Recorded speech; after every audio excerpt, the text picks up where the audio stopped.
पशूनां पतिं पापनाशं परेशं गजेन्द्रस्य कृत्तिं वसानं वरेण्यं जटाधूटमध्ये स्फुरद्गाङ्गवारि महादेवमेतं स्मरामि स्मरारि महेशं सुरेशं सुरारातिनाशं विभुं विश्वनाथं विभूत्यङ्गभूषं विरूपाक्षमिङ्गर्कबह्निनेत्रं सदानन्दमीडे प्रभुं पञ्चवक्त्रम् जगानन्दमीडे प्रभुं पञ्चवक्त्रम्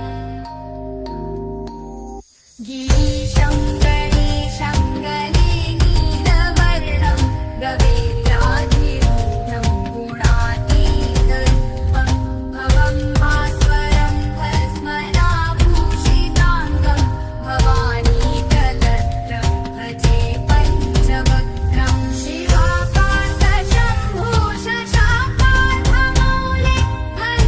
महेशानशूले गदाधूर्णधारि त्वमेको जगत्रापको विश्वरूप प्रसीद प्रसीद प्रभो पूर्णरूप परात्मानमेकं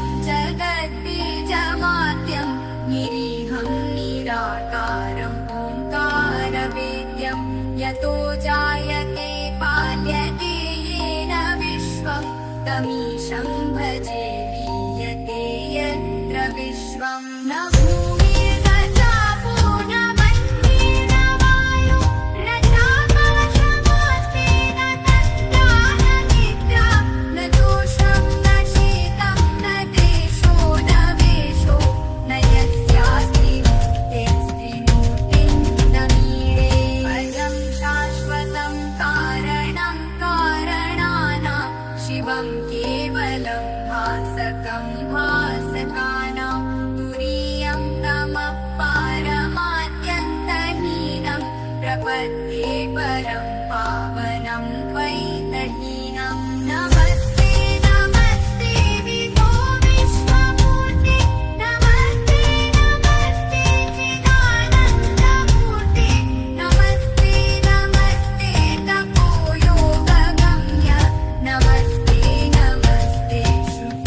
श्रुतिज्ञानगम्य प्रभो शूलपाणि विभो विश्वनाथ